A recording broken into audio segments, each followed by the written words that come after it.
What is going on, garden nerds? It's another Saturday. It's another Saturday where I'm in my yard showing you all what I have going on. Right now I am under my Hong Kong orchid tree, which is still flowering. It's starting to slow down. For a while there it was going like crazy, but still looks beautiful. I love all these purple flowers that it drops. Most people hate leaf litter. I love it. I think it looks so cool. And my grass I just mowed yesterday and it already looks like this. During the height of its blooming season, it was completely covered. My grass was just purple. It didn't even look green. And I love it. Then when I mow it up, I use it as mulch and throw it down here in front of all my trees here. So I haven't shown you all my front yard in a while in one of these videos. So we're in my front yard today. Under this Australian bottle tree. Beautiful big tree. Nice healthy looking leaves.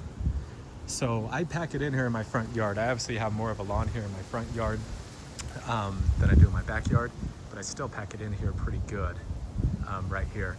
This used to be just a hot, dry, rocky place, but now I have so much stuffed in here, probably way too much. This is my aprium tree. You can see all these apriums.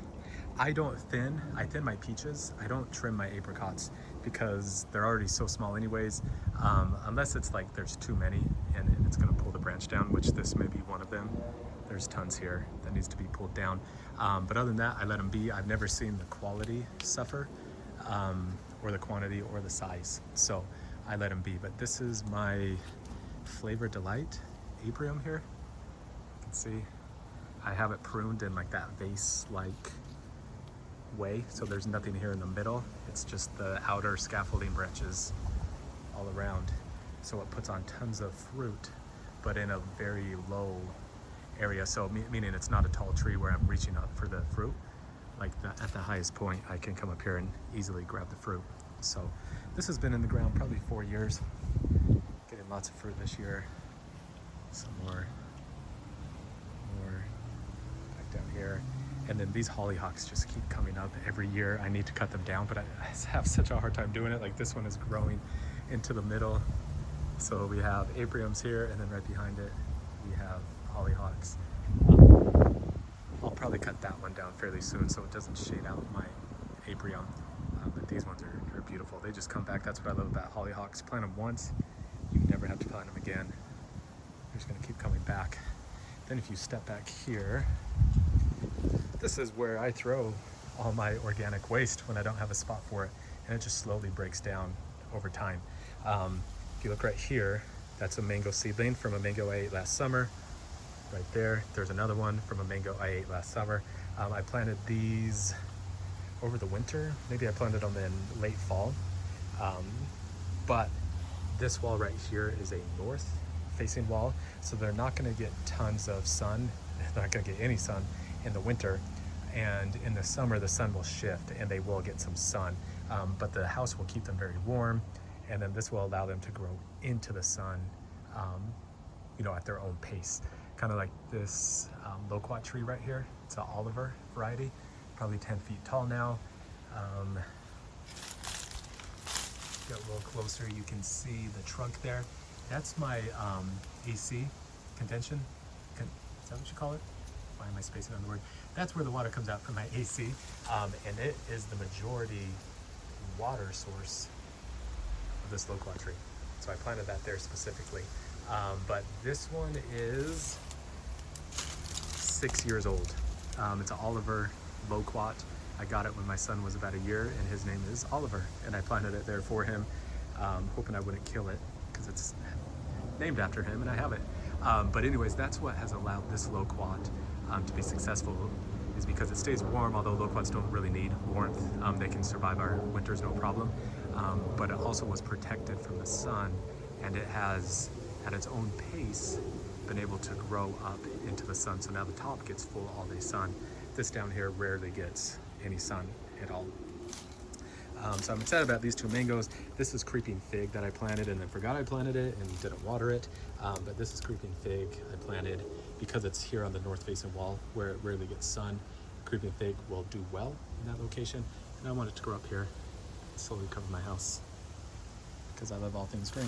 and everywhere in my house. This is a plumcot tree, which is squished in here between the Florida Prince tree and the aprium tree that I was showing you. This thing has been used and abused.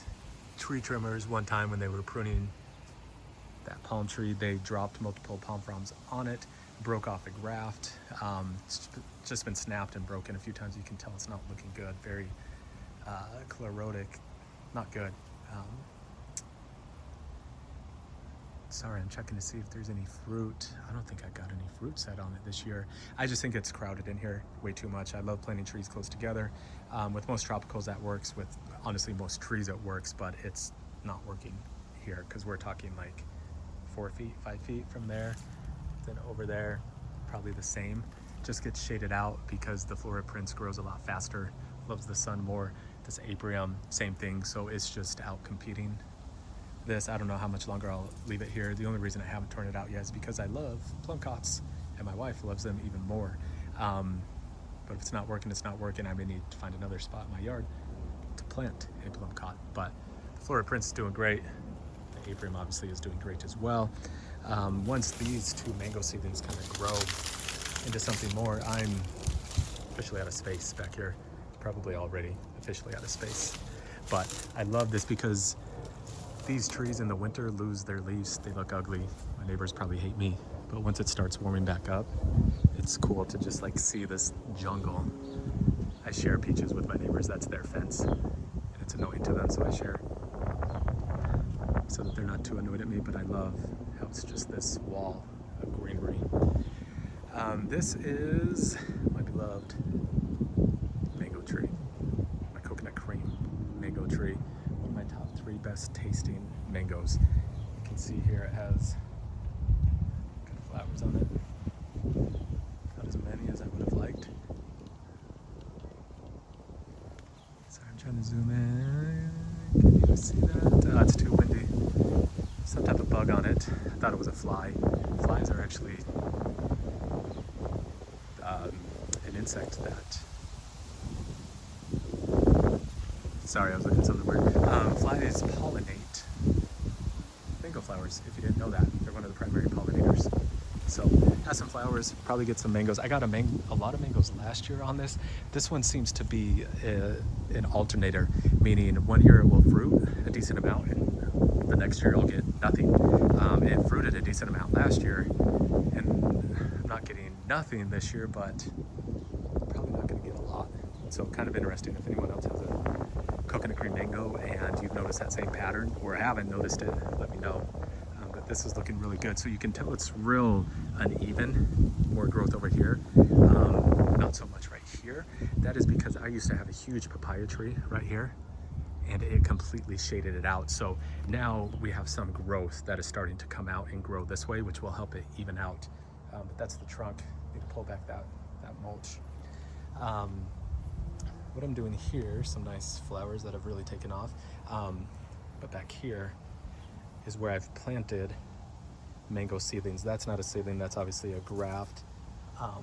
But seedling that died over the winter, seedling. I'm not sure what varieties they are. That one's looking really good. This graft is looking real good. That one's looking good. This one, not so much, which with seedlings, I never get concerned, especially when they've just been through a winter, no protection. But that's why I have them right up next to my house. That's why this guy, I never cover it. It's only 4 feet away from my wall, 3 feet away from my wall. The house keeps it warm and it's been able to thrive because of that. So that's why I put these here, but just went through the winter, even though it is close to my house. Still, it's winter, it's a seedling, it's young. Putting on new growth there, not sure if you can tell, should cycle through those old leaves. In the long run, seedlings will be much more durable and hardy and be able to take our environment. So this is kind of cool. Be a little mango hedge. They're planted very close together. I'm not sure if I'm going to replace that one or just let it grow. I haven't decided yet. So canna's coming back to life. Here is, I deep watered this thing for the last week because I knew it was about to break dormancy. And what do you know? It has, this is my Royal Poinciana. It's taller than my roof at this point, or just about as tall. That's 15 feet, maybe. I cannot wait for this bad boy to take off this year. It's gonna be awesome. Maybe I'll get some flowers, I don't know. Might be in my first year, but this thing's gonna be huge. It loves the sun, it loves the heat. Plant it in the hottest spot in your yard and it will just explode. Here we go, we got my plumeria. It is just about, if you look here, just about to leaf out. This one has white flowers. It smells super good. Super excited to see how it does this year. It's getting bigger and bigger. Planted some lavender. This is my apricot tree, my Katie apricot tree, and has lots of fruit there. Still some's really small. Still some flowers on there, so young fruit. This thing, again, I trim it, prune it in the same base-like shape you can see here in the middle. There's nothing in the middle. It's airy, airflow, avoid disease, but then it's like a canopy, an upside-down umbrella around the rest. So again, it's not that tall. I can easily grab the fruit. This tree's been here a long time. I love this tree. Look how thick that trunk is. Big, thick trunk. Here's my sweet almond. Lots of new growth. These are some older flowers. I wanted to start putting out new flowers because they smell so good. As you walk up to my front door, this is the smell you're greeted by. Love this thing. If you don't have a sweet almond bush, you should get one. It can take full sun. Best smelling flowers. Check this out. So there used to be a vine growing up this wall, and it really shaded out this bird of paradise, which is why it looks horrible. That vine is gone now. Recently started feeding it. It's compost down there. It's putting out nicer, better growth. This old growth will cycle off.